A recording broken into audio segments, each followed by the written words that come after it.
dari pengerjaan kalian untuk kelompok Pancasila di sini ada masukan dari Ibu. Lain kali kalau untuk mengerjakan kelompok lebih kondusif, jangan ada kericuhan dalam mengerjakannya. Yang ikut core-core. Ya, jangan lagi Arif ya.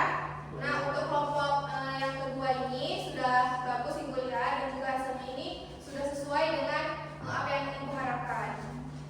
Nah, cukup sekian pembelajaran hari ini. Tadi kan kita sudah membahas mengenai apa sih itu hak dan kewajiban warga negara, apa saja pelaksanaan hak dan kewajiban warga negara baik itu di sekolah, di lingkungan keluarga dan juga masyarakat.